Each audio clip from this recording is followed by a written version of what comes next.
एक चाय वाला बंदा जिसने कोई खास पढ़ाई नहीं की, फिर भी वह अपने चाय के धंधे से सिटी में एक अच्छा घर खरीदता है।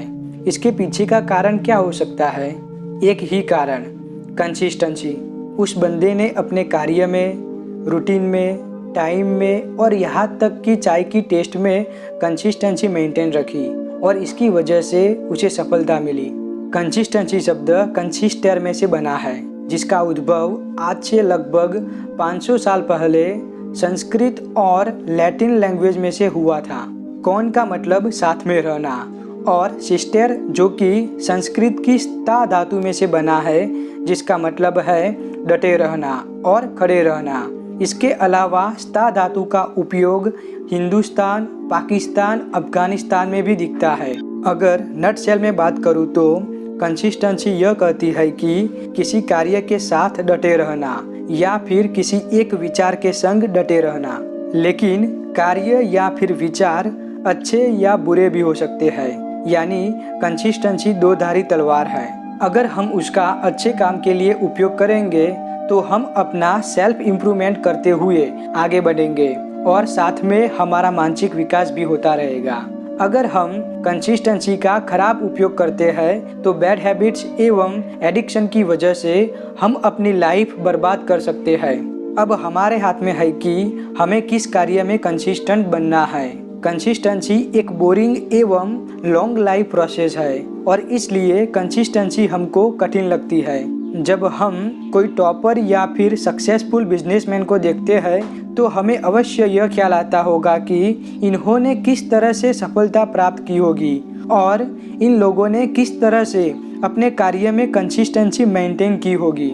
दोस्तों, यकीन मानिए, मैंने जब कंसिस्टेंसी पर अभ्यास किया तो मुझे कंसिस्टेंसी के बारे में कई सारी अच्छी बातें जानने को मिली और इन बातों ने मुझे अपने कार्य एवं गोल्स के प्रति अवश्य प्रोत्साहन दिया है। यह बातें कुछ इस तरह की है। नंबर 1, कंसिस्टेंसी एक लॉन्ग लाइफ प्रोसेस है और इस बात को अपने सबकॉन्शियस माइंड में स्टोर कर दो ताकि हम बारंबार डिमोटिवेट न हो सके। नंबर 2, लॉन्ग लाइफ प्रोसेस होने से हम कई बार अपने कार्य में से भटक जाएंगे या फिर फेल भी होंगे और ऐसे समय पर हमें हिम्मत पूर्वक अपने कार्य में डटे रहना होगा। नंबर 3, केवल हम ही अपने कार्य में से भटक जाते हैं और केवल हमको ही कंसिस्टेंसी बोरिंग लगती है, ऐसी बात नहीं है। सभी के साथ शुरू में ऐसा ही होता है और वह चाहे विराट कोहली हो या फिर कोई IAS का टॉपर, उनको भी कंसिस्टेंसी की प्रोसेस बोरिंग लगती है। Number 4, consistency maintain our message. इसकी वजह से हमारी आइडेंटिटी बनती है। लोगों को लगने लगता है कि यह बंदा अवश्य सफल होगा एवं लाइफ में कुछ बड़ा करेगा।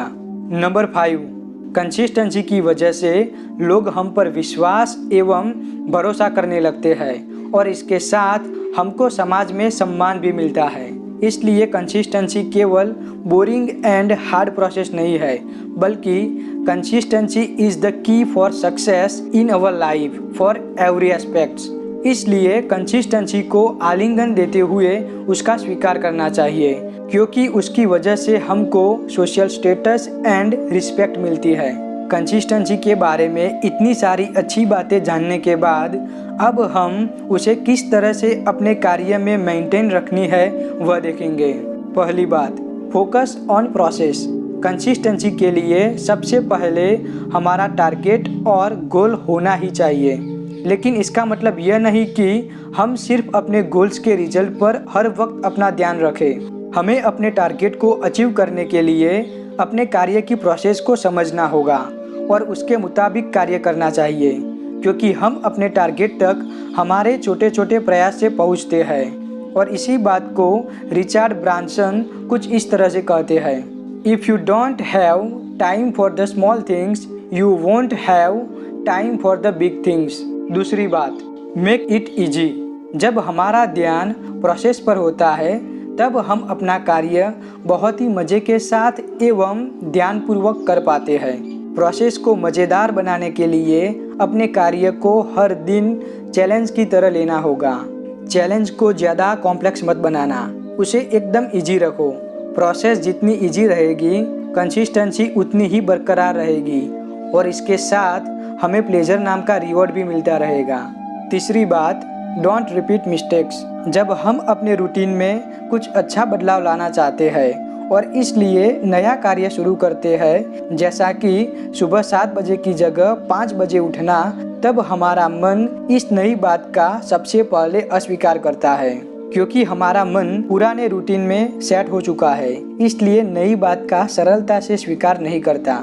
इसलिए हमारा मन बहाने बनाता रहता है कि आज नहीं कल नहीं, पहली तारीख से अच्छी शुरुआत करेंगे, और इस तरह से हम अपने कार्य को टाल मटोला करते रहते हैं और इसके साथ गलतियां भी करते हैं। लेकिन ऐसा न हो, इसलिए हमें अपने कार्य को धीरे धीरे इम्प्रूव करते रहना चाहिए।